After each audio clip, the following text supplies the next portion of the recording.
yang ketiga soal kaos. Presiden sebenarnya kan ngomong soal optimis, tapi kok ngelihat kaos 2019 ganti presiden pesimis gitu, takut malah ya.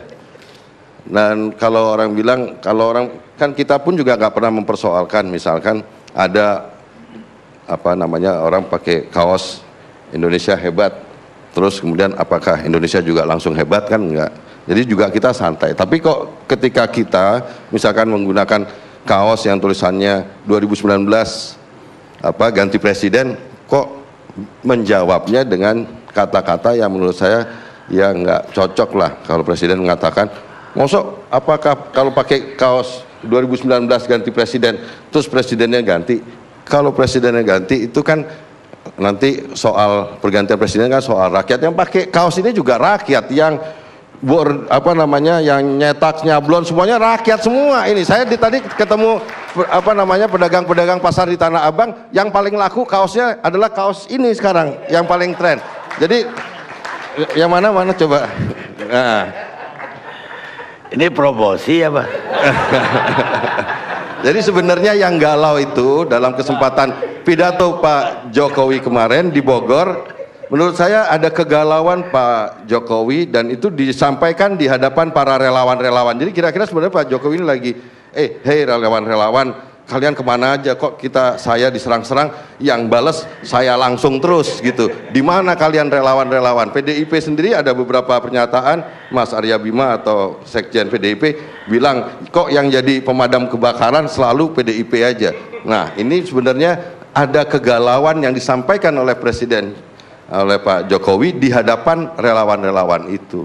Nah tapi gini Pak Karni, saya nggak mau kemudian terjebak untuk membicarakan masalah yang substantif kemudian disederhanakan menjadi masalah kemudian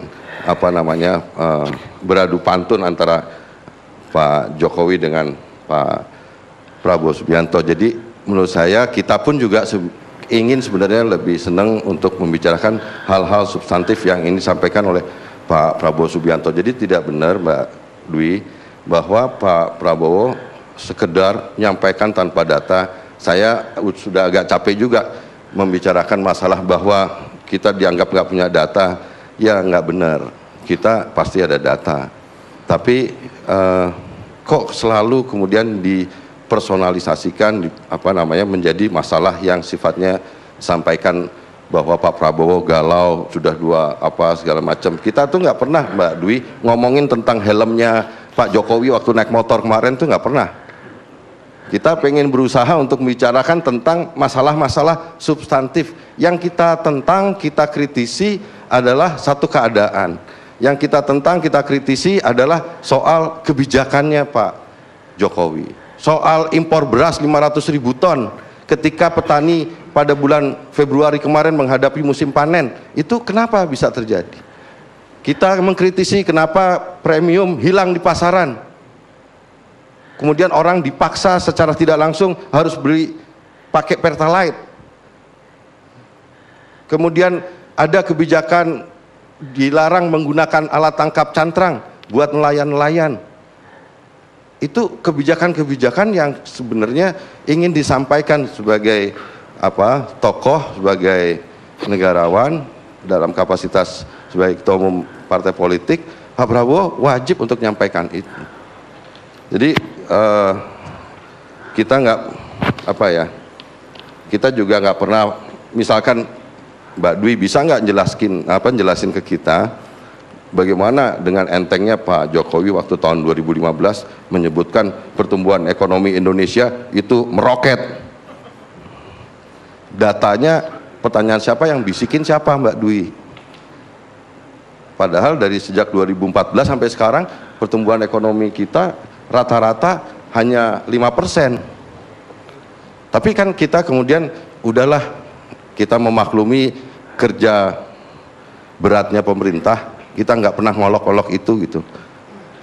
Tapi jangan kemudian nganggep bahwa terus kalau ada orang mengkritik itu dianggap kemudian sifatnya pribadi gitu. Kita nggak pernah membicarakan tentang itu. Kalau pertumbuhan ekonomi, Pak Riza Ramli dalam berbagai kesempatan ngomong, ya harusnya kalau memang kita mau hebat tahun 2030, ya pertumbuhan ekonomi kita ya nggak 5%. Kalau rata-rata cuma 5%, menurut saya ya memang ada masalah di dalam kinerja pemerintahan ini. Sekali lagi juga harus menjadi bahan introspeksi di kubu Pak Jokowi, bahwa kritik yang disampaikan ini sebenarnya niatnya baik kok. Jangan kemudian malah direspon, dan apalagi terus kemudian presiden secara langsung menanggapi dengan cara yang menurut saya nggak cocok, apalagi terus ditambahin gaya pidatonya nggak cocok lagi gitu. Jadi masyarakat akhirnya nganggap presiden ini seperti nggak punya tim, seperti nggak punya orang yang kemudian bisa menjelaskan secara lebih baik kepada masyarakat gitu. Mungkin itu ya Pak Karni. Tapi nggak sampai mukul meja. Apa? Nggak sampai mukul meja Pak Jokowi. Pak Jokowi ya lebih nggak cocok lagi kalau mukul-mukul meja.